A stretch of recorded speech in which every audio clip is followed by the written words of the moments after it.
Hello, जय हिंद दोस्तों। आज मेरा ये पहला क्लास है और ये क्लास हो सकता है उन बच्चों को ज़्यादा इम्पोर्टेंट लगे जो अभी तक एनसीईआरटी कभी नहीं पढ़े हैं और एनसीईआरटी से कोई परिचय उनका नहीं हुआ है। सो उन विद्यार्थियों को मेरी तरफ से बहुत बहुत ये है पहला स्टार्टअप क्लास का कि आप आए और इस क्लास को जरूर देखें, क्योंकि ये क्लास उनके लिए बहुत ज़्यादा इंपॉर्टेंट होगा। और कौन से किस एग्ज़ाम के लिए, जो हमारा ये बीपीएससी एग्जाम ले रही है टीचर का एग्ज़ाम, उसके लिए ज़्यादा इंपॉर्टेंट होगा। हो सकता है थोड़ा सा हमें इसका हिचकिचाहट होगा बोलने में, बट आप लोग इस पर जो है एकदम नज़रअंदाज करें। फिर धीरे धीरे जब वीडियो बनना स्टार्ट हो जाएगा तो मेरा ये हेजिटेशन पूरी तरीके से खत्म हो जाएगा। बट इंपॉर्टेंट ये है कि हम मटेरियल क्या दिए हुए हैं। एनसीईआरटी का लाइन बाय लाइन अभी तक 1.5 पन्ने से हमने बस इतना सा क्वेश्चन निकाला है। तो और पता ही है आपको कि एनसीईआरटी में जो हम लोग का टॉपिक मिला हुआ है इतिहास में कि भारतीय राष्ट्र आंदोलन 1870 से लेकर 1947 तक का ये टॉपिक लिखा हुआ है। और जब कोई बीपीएससी अगर अपना कंटेंट पे अगर टॉपिक दे देती है तो हमारा कर्तव्य बनता है कि पहले उस टॉपिक को हम क्लियर करें। सो आइए क्लास स्टार्ट करते हैं। और क्लास अगर अच्छा लगे तो आप लोग एकदम अच्छे से शेयर कीजिए और सब्सक्राइब कीजिए। आप जितना हमें सपोर्ट करेंगे उतना क्लास को हम आगे लेकर के चलेंगे, क्योंकि आपके प्यार पे और आपके भरोसे पे ही हमारा मोटिवेशन हाई होगा। तो चलिए क्लास स्टार्ट करते हैं। सबसे पहला आता है आर्म्स एक्ट। ये एक्ट, आर्म्स एक्ट जो है ये कब पारित किया गया था? क्वेश्चन में पूछा जाएगा कि आर्म्स एक्ट कब पारित किया गया था। तो 1878 में पारित किया गया था। कब किया गया था? 1878 में। पहले हम लोग जानेंगे आर्म्स एक्ट होता क्या है। तो आर्म्स एक्ट क्या है? आर्म्स एक्ट एक प्रकार का एक ऐसा एक्ट है जो किसी भी भारतीय को बिना लाइसेंस का बंदूक रखने या फिर गैर कानूनी रूप से बंदूक रखने के लिए मना करता था कि आप अपने पास किसी भी प्रकार का बंदूक नहीं रख सकते हैं। तो अंग्रेज ने क्या किया? आर्म्स एक्ट लागू कर दिया, क्योंकि उस समय आंदोलन चल रहा था। तो आंदोलनकारी मतलब अलग अलग प्रकार से बंदूक वगैरह सब अपने पास रखते थे। और सरकार ने सोचा, अंग्रेजी सरकार ने सोचा अगर ये लोग बंदूक रखेंगे तो ये जल्दी आंदोलन करके अपने देश को आज़ाद कर लेंगे। तो उन्होंने एक नियम, एक एक्ट ही पारित कर दिया जिसको हम लोग कहते हैं आर्म्स एक्ट। क्या कहते हैं? Arms act. तो क्वेश्चन में डायरेक्टली पूछा जाता है कि आर्म्स एक्ट कब लागू किया गया था। तो हम लोग को याद रखना है आर्म्स एक्ट 1878 में लागू किया गया था। कब किया गया था? 1878 में। फिर आता है दूसरा वर्नाकुलर प्रेस एक्ट। कौन सा है? Vernacular press act. तो ये कब पारित किया गया? उसी साल 1878 में पारित किया गया था। कब किया गया था? उसी साल 1878 में। अब आपके मन में आएगा सर ये वर्नाकुलर प्रेस एक्ट क्या होता है? तो हम इसके बारे में आपको बता देते हैं। वर्नाकुलर प्रेस एक्ट एक ऐसा कानून था, एक ऐसा एक्ट था जिसके तहत जैसे कि मान लेते हैं कि जो भी भारतीय लोग होते हैं कि वो अंग्रेज के खिलाफ कुछ छापते थे या अंग्रेज कहीं पे कुछ गलत कर दिए ये तो अंग्रेज के खिलाफ कुछ छापते थे, तो उस अखबार को ये लोग बंद कर देते थे इस एक्ट के तहत। ये एक्ट जैसे ही लागू हो गया 1878 में, तो जैसे कोई भारतीय अखबार अगर मान लेते हैं कि कुछ अंग्रेज के खिलाफ कुछ उल्टा पुल्टा कुछ भी छापते थे, वो क्या करते थे? इस एक्ट के तहत उस अखबार को ही बंद कर देते थे। क्या करते थे? उस अखबार को बंद कर देते थे। तो अब आपसे अगर क्वेश्चन पूछा जाए कि वर्नाकुलर प्रेस एक्ट कब पारित किया गया था, तो 1878, याद रखना है 1878। फिर आता है इल्बर्ट बिल लागू। इल्बर्ट बिल लागू करने का प्रयास कब किया गया था? 1883 में। ये प्रयास किया गया था, हुआ नहीं था। लेकिन अगर क्वेश्चन पूछ देता है कि इल्बर्ट बिल लागू करने का प्रयास कब किया गया था, तो 1883। लेकिन इल्बर्ट बिल होता क्या है वो समझेंगे हम लोग। इंपॉर्टेंट है कि इल्बर्ट बिल होता क्या है। तो ये भी एक प्रकार का ऐसा बिल था जिसके तहत क्या होता था कि हम लोग का देखिए, यानी आंदोलन से मतलब देश आज़ाद होने से पहले हमारा जो लड़ाई चल रहा था वो ब्रिटिश के खिलाफ चल रहा था। तो ब्रिटिश लोग क्या करते थे, अपना यहाँ पे स्थापना मतलब भारत में ज़्यादा दिन तक रहने के लिए वो अलग अलग प्रकार का कानून पारित करते जाते थे और उसके सहारे यहाँ पे ज़्यादा दिन तक स्टे करने का कोशिश करते थे।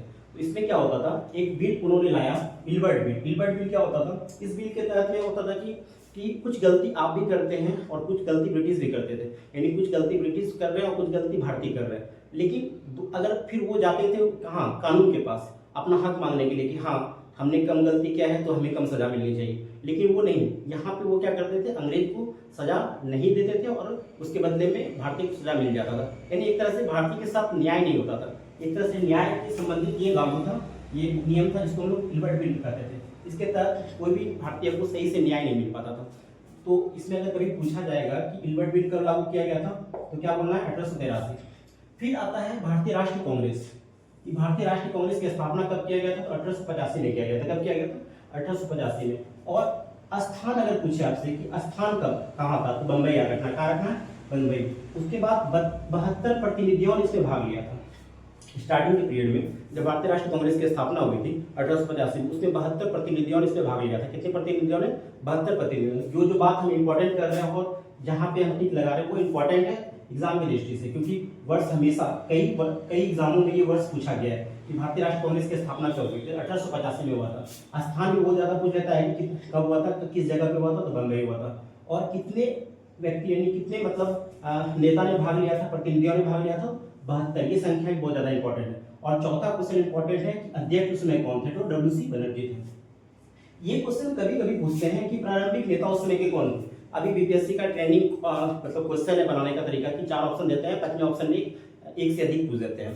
तो अगर आपसे पूछेगा कि बोलिए कि मतलब भारतीय राष्ट्रीय कांग्रेस की स्थापना में प्रारंभिक नेता कौन थे? पहला ऑप्शन दादा भाई नौरोजी दे दिए, फिर फिरोज शाह मेहता दे दिए, बदरुद्दीन तैयब दे दिए, डब्ल्यू.सी. बनर्जी, इनमें से एक से अधिक। अगर आपको पता रहेगा ये नेता है तो आप आराम से टिक कर सकते हैं। तो हम लोग ये समझेंगे प्रारंभिक नेता कौन कौन थे। तो दादा भाई नौरोजी थे, फिरोज शाह मेहता थे, बदरुद्दीन तैयब जी थे, डब्ल्यू.सी. बनर्जी थे, सुरेंद्र नाथ बनर्जी थे, सुरेश चंद्र दत्त थे, एम.एस. सुब्रमण्यम अय्यर थे एवं अन्य नेता थे। फिर एक और इंपॉर्टेंट क्वेश्चन आता है कि दादा भाई नौरोजी का। तो भारतीय राष्ट्रीय कांग्रेस में दादा भाई नौरोजी का बहुत ज्यादा योगदान था। बहुत ज्यादा योगदान कहने का मतलब क्या था? ये भारतीय राष्ट्रीय कांग्रेस में 3 बार अध्यक्ष बन चुके थे। कितने बार अध्यक्ष बन चुके थे? 3 बार। भारतीय राष्ट्रीय कांग्रेस में दादा भाई नौरोजी 3 बार अध्यक्ष बन चुके थे। और इनकी एक बहुत फेमस पुस्तक थी poverty and un-British rule in India. कौन सा पुस्तक? Poverty and un-British rule in India. इस पुस्तक, ये हालांकि पुस्तक तो बहुत सारा था, मतलब क्या बोलते हैं, दादा भाई नौरोजी के द्वारा लिखा हुआ। ये पुस्तक ज्यादा इंपॉर्टेंट इसलिए था क्योंकि इनमें इन्होंने बताया था ब्रिटिश शासन के आर्थिक परिणामों की बहुत तीखी आलोचना की गई थी। इस पुस्तक में इन्होंने ब्रिटिश परिणामों की बहुत सारी तीखी आलोचना की थी, इसलिए पुस्तक ज्यादा इंपॉर्टेंट रहता है एग्जाम ऑफ व्यू से। और ये बीपीएससी बार बार ये क्वेश्चन पूछती थी। फिर आता है कि ये नारा, ये आपके एनसीईआरटी किताब, एनसीईआरटी किताब में सारा जितना भी फैक्ट है ये सारा एनसीईआरटी किताब से एक एक पॉइंट हम निकाल करके आप लोगों के सामने लेकर के आएंगे। तो यहाँ पे नारा, ये जो फेमस ये नारा देखिए, अब हालांकि नारा बहुत सारा दिया गया लेकिन ये नारा इसलिए इंपॉर्टेंट है क्योंकि ये एनसीईआरटी बुक में दिया, इसलिए हमने यहाँ पे ये नारा लिख दिया। ये नारा क्या लिखा है? तिलक ने कौन सा नारा दिया था? तो कहिएगा स्वतंत्रता मेरा जन्मसिद्ध अधिकार, और इसे मैं लेकर के रहूंगा। यानी अगर कभी आपसे पूछेगा क्वेश्चन में स्वतंत्रता मेरा जन्मसिद्ध अधिकार और मैं इसे लेकर रहूंगा, ये नारा किसने दिया था? तो तिलक ने दिया था। किसने दिया था? तिलक ने दिया था। अब हम लोग देखते हैं कि बंगाल का विभाजन कब हुआ था, यानी बंगाल का विभाजन कब हुआ था और किसने किया था। तो सबसे पहले हम लोग नजर डालेंगे कब हुआ था। बंगाल का विभाजन कब हुआ था? तो 1905 में हुआ था। हम लोग मेरे साथ आप लोग भी रिपीट करेंगे कि बंगाल का विभाजन कब हुआ था? 1905 में। और किसके द्वारा बंगाल का विभाजन किया गया था? तो वायसराय कौन था उसमें? तो लॉर्ड कर्जन। बहुत बार ये क्वेश्चन पूछा गया है कि बंगाल का विभाजन किसने किया था, किसके द्वारा किया गया था? तो लॉर्ड कर्जन ने। किसका नाम क्या रखा? Lord Curzon. उसके बाद आता है कि बंगाल विभाजन से स्वदेशी आंदोलन, और ये फिर हम जो लिखे हुए आगे का डाटा आपको दिख रहा होगा। तो जैसे देखिए एक बात समझिएगा कि पहले बंगाल विभाजन हुआ, बंगाल विभाजन जैसे ही हुआ उसके बाद क्या हुआ, ये बंगाल विभाजन होते होते ना इससे एक आंदोलन निकल करके आया। यानी बंगाल विभाजन तो जाना है, सब बंगाल विभाजन हुआ है, बंगाल विभाजन हुआ है, लेकिन इससे एक आंदोलन रूप ले लिया जिसको हम लोग स्वदेशी आंदोलन कहते हैं। क्या कहते हैं? स्वदेशी आंदोलन। ये देखिए, तो हम लोग बंगाल विभाजन से ही ये स्वदेशी आंदोलन उत्पन्न हुआ है। यानी पहले बंगाल विभाजन हुआ, बंगाल विभाजन का विरोध करते करते भारतीय लोग क्या किए? स्वदेशी आंदोलन का नाम दे दिए। और ये स्वदेशी आंदोलन जो है विभिन्न इलाकों में, यानी महाराष्ट्र में अलग नाम से जाना जाने लगा, पुणे में अलग नाम से जाना जाने लगा, लेकिन एक्चुअली में हम सिर्फ आंध्र के डेल्टा इलाके लिखे। क्या लिखे? आंध्र का डेल्टा इलाका। आंध्र का डेल्टा इलाका इसलिए लिखे हैं क्योंकि एनसीईआरटी में आंध्र के डेल्टा इलाके के बारे में ही सिर्फ जिक्र किया गया है। तो हम लोग जानेंगे कि स्वदेशी आंदोलन को आंध्र के डेल्टा इलाके में किस नाम से जाना जाता था? तो वंदे मातरम आंदोलन के नाम से जाना जाता था। क्या नाम से जाना जाता है? वंदे मातरम आंदोलन के नाम से जाना जाता है। तो स्वदेशी आंदोलन किस नाम से जाना जाता था? आंध्र के डेल्टा इलाके में वंदे मातरम आंदोलन के नाम से जाना जाता था। फिर आते हैं कि मुस्लिम लीग का गठन कब किया गया था? तो मुस्लिम लीग वेरी इंपॉर्टेंट है आपके एग्जाम के व्यू से, पॉइंट ऑफ व्यू से। तो मुस्लिम लीग का गठन कब किया गया था? तो 1906 में किया गया था। अब आता है कब, तो चलो 1906 बात हो गई, लेकिन स्थान कौन सा था? तो ढाका में किया गया था। कहाँ किया गया था? ढाका में किया गया था। और किसके द्वारा किया गया था? तो मुसलमान जमींदारों ने और नवाबों के समूह के द्वारा किया गया। ये तीनों बात आपके एनसीईआरटी किताब में हूबहू लिखा हुआ है। तो फिर से एक बार बोलना है, मुस्लिम लीग का गठन कब? तो 1906। स्थान ढाका। किसके द्वारा? तो मुसलमान जमींदारों और नवाबों के समूह के द्वारा। लेकिन एक बात अब हम लोग और समझेंगे कि मुस्लिम लीग का उद्देश्य क्या था, क्यों वो गठन करना चाह रहे थे, अलग से गठन क्यों स्थापित करना चाह रहे थे। उसमें हम लोग समझेंगे क्या मुसलमानों के लिए, किसके लिए, मुसलमानों के लिए अलग निर्वाचन की व्यवस्था की मांग कर रहे थे। वो चाह रहे थे कि मुसलमान एक अलग निर्वाचन व्यवस्था स्थापित किया जाए जिसके तहत मुसलमानों को अलग से मतलब उसका मंत्री वगैरह सब बनाया जाएगा। फिर हम जानते हैं यहाँ पे आया कि कांग्रेस टूट गई, कांग्रेस टूट गई। अब ये चीज जो हम लिखे हैं कांग्रेस टूट गई, हालांकि एनसीईआरटी में ऐसे ही लिखा गया है कांग्रेस टूट गई, हालांकि इसको हम लोग जानते हैं कांग्रेस का विभाजन। कांग्रेस टूट गई का मतलब क्या समझते हैं, कांग्रेस विभाजन। तो कांग्रेस का विभाजन कब हुआ था, 1907 में हुआ था। कब हुआ था, 1907 में। उससे रिलेटेड एक बात और समझना है कि उस समय कांग्रेस के अध्यक्ष कौन थे, ये समझना बहुत जरूरी है, क्योंकि ये दोनों क्वेश्चन इंपॉर्टेंट। ये तो क्वेश्चन इतना बार आया है कि आप समझ नहीं सकते हैं कि 1907 कांग्रेस का विभाजन कब हुआ था, 1907। कांग्रेस का विभाजन कब हुआ था, 1907। लेकिन एक बात और भी याद रखना इस क्वेश्चन के साथ कि उसमें कांग्रेस का अध्यक्ष कौन था जिसमें कांग्रेस का विभाजन हुआ था। कांग्रेस का विभाजन करने का मतलब क्या हुआ था, कांग्रेस नरम दल और गरम दल, नरम दल और गरम दल में कब बढ़ गया था, तो 1907 में बढ़ा था। उसमें कांग्रेस के अध्यक्ष कौन थे, तो रास बिहारी घोष थे। कौन थे, डॉक्टर रास बिहारी घोष। अब हम लोग समझेंगे गांधी जी कब और कितने वर्ष की अवस्था में दक्षिण अफ्रीका से भारत लौटे थे। यानी गांधी जी 1915 में भारत लौटे थे, लेकिन हम लोग सिर्फ जान रहे हैं गांधी जी मतलब क्या बोलते हैं 1915 में दक्षिण अफ्रीका से भारत लौटे थे, लेकिन ये किसी को नहीं पता होगा कि कितने वर्ष की अवस्था में लौटे थे। और एनसीईआरटी में ये भी दिया होगा, और एनसीईआरटी में जो मतलब बात दिया हुआ रहता है वो समझ लीजिए बीपीएससी का रामबाण है, वो क्वेश्चन डालेगा ही डालेगा, आज डाले या अगले कोई एग्जाम में डाले, लेकिन वो डालेगा। तो वहां पे लिखा हुआ था कि दक्षिण अफ्रीका से 46 वर्ष की अवस्था में 1915 ईस्वी में लौटे थे। कब लौटे थे, 46 वर्ष की अवस्था में 1915 में लौटे थे। फिर आता है कि नटाल कांग्रेस की स्थापना कब और कहां और किसने किया था। नटाल कांग्रेस की स्थापना महात्मा गांधी ने दक्षिण अफ्रीका में किया था, और कब किया था, तो 1895 में किया था। कब किया था, 1895। और स्थान कहां था, दक्षिण अफ्रीका। और किसने किया था, महात्मा गांधी ने। किसने किया था, महात्मा गांधी। नटाल कांग्रेस की स्थापना 1895 कहां, दक्षिण अफ्रीका। और किसने किया था, महात्मा गांधी ने किया था। कहां किया था, किसने किया था, महात्मा गांधी ने।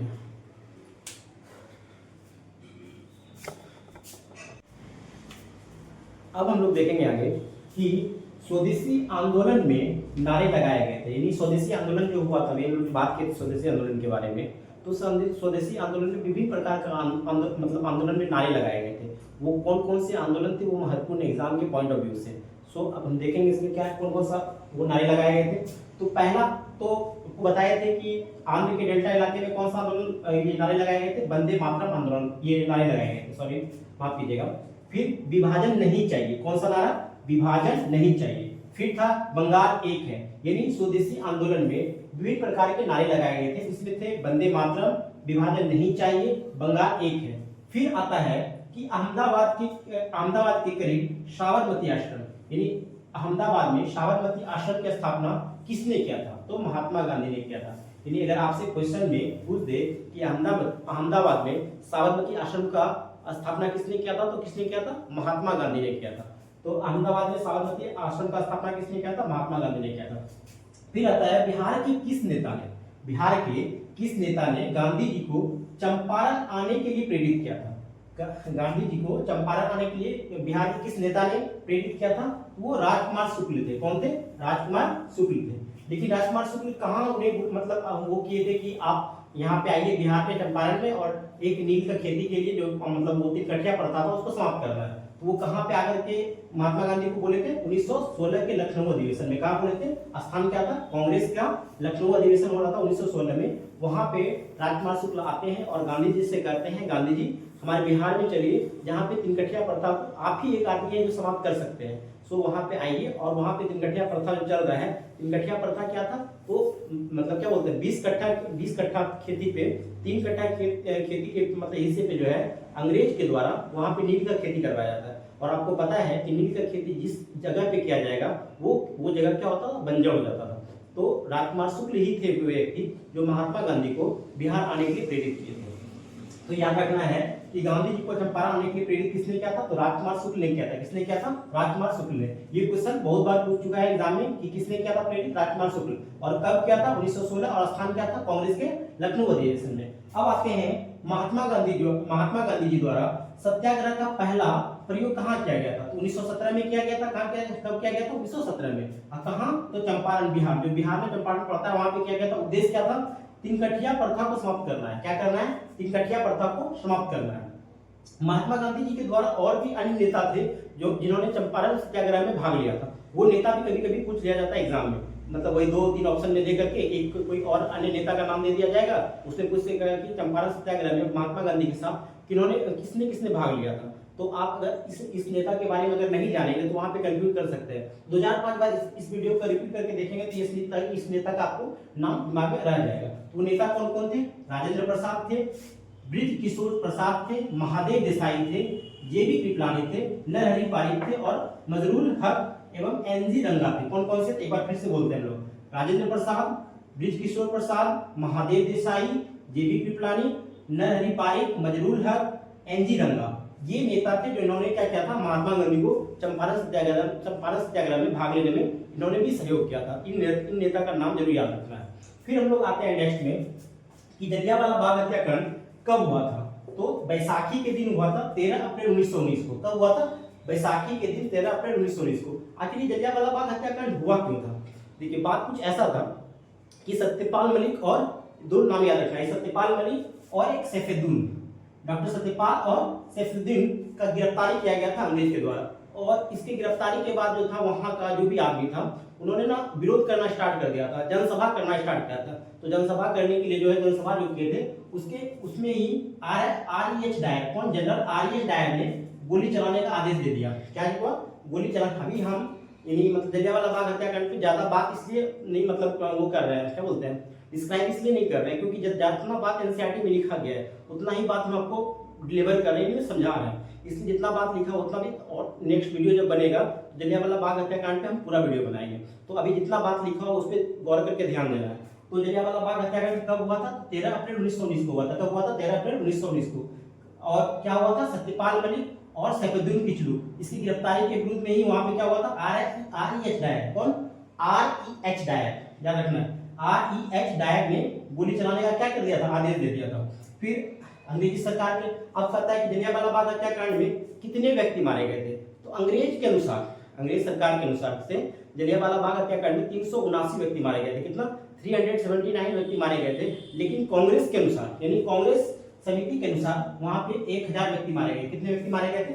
1000 व्यक्ति मारे गए थे। इस वीडियो में हमने जहां तक हुआ अपने अनुसार से एनसीईआरटी के लाइन बाय लाइन से क्वेश्चन निकालने का कोशिश किया और आप तक पहुंचाने का कोशिश किया। अगर आपको ये वीडियो अच्छा लगता है, अगर आपको लगता है कि नहीं इस तरह से सीरीज हम आगे बढ़ाते जाए, तो आपको सपोर्ट करना पड़ेगा और हमारे वीडियो को ज़्यादा से ज़्यादा शेयर करना पड़ेगा और सब्सक्राइब और लाइक जरूर बताइए, लाइक जरूर कीजिएगा। और अभी फिलहाल नया वीडियो, मतलब पहली बार वीडियो बना रहे हैं, थोड़ा सा हेजिटेशन अंदर से होता है क्योंकि ऑन कैमरा अगर आप बोलते हैं ना तो अंदर से लगता है, ये जब आप बोलेंगे तब आपको ये चीज़ अनुभव होगा। सो ये सब तो मतलब होता ही रहेगा, धीरे धीरे सही मतलब सब चीज़ कंफर्ट जोन में हो जाएगा। बट अभी आप लोग को बस इतना करना है कि हमको सपोर्ट करना है और मेरे वीडियो को आगे से आगे शेयर करना है और लाइक, और जो भी कुछ गलती रह रहा है और आपको लग रहा है कि नहीं ये सही होना चाहिए तो आप कमेंट बॉक्स में जरूर से बताएंगे। और बस इतना ही, और आगे की वीडियो मिलते हैं आगे की वीडियो में। चलिए, धन्यवाद। जय हिंद, जय भारत।